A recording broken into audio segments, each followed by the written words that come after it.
Welcome to Mishnah study, Masechet Mai Perek Zayin Mishnah Vav. Over here in this Mishnah, we're going to speak about if a person has two piles of tevel, right, that he needs to separate Masrot from both these piles. And what he wants to do is separate from the second pile and cover the first, right, or vice versa, right? So he has two baskets, and he says, I want to take it all from the second basket.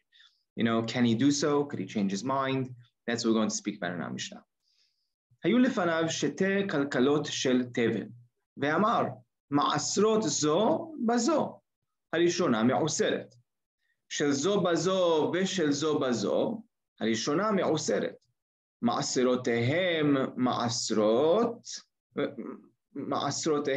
מעשרות כלה בחברתה, קרא שם. So firstly, we need to remember a principle as we go into the Mishnah, and that is you're not allowed to separate Masrot if they're not on the same level, right? So if something's patur for Masrot and something's Hayav, you can't separate one on the next, right? You only allowed to separate Masrot one on the next if they both have the same level of Hayub, the same level of obligation. So when he starts off and he has two baskets of Tevel, right? That means nothing was taken, no Trumot or Masrot were taken from it. They're both obligated midoraita. And what does he say? He goes, the Masrot from this basket, is going to be in the second basket. Okay, so that works. And now everything, right? The first basket is me'usar, right? All the Masrot, he doesn't need to take anything from it at this point because all the Masrot are in the second basket and he needs to take everything from the second one.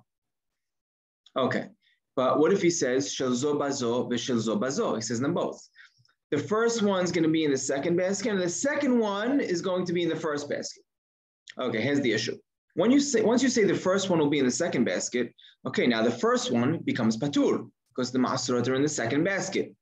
And now when you go back and you say the second one will be in the first, you can't do that because the second one is obligated as hayav into the Masrot, and the first basket is now patur because of what you said in the beginning. So what happens? The first one, the first basket is me'usar, like the first case in the Mishnah also, right? And the second one, right, he needs to separate both of them from the second one. He can't go ahead and switch it back because you can't separate from the patur and the hayat. Now, though, if he says in one shot, he says, ma'asrotehem, each of the ma'asrot are going to be from the other's basket. Right? You see how he did it over here? He said simultaneously, both of them are going to be in the opposite basket. So now what happens? What's the law over here? This is karashem. This worked, it counts, and he needs to separate ma'asrot from each of those baskets individually. Right? Because he can't now take it from somewhere else. He's not allowed to, because now he basically called out the name of the ma'asrot are in each of these baskets, and now he needs to separate and take it out from each basket respectively, right? So we learn a very important principle over here, and that is that we're not allowed to separate from, right, one if it's not the same status, right? And if he does so, it doesn't count.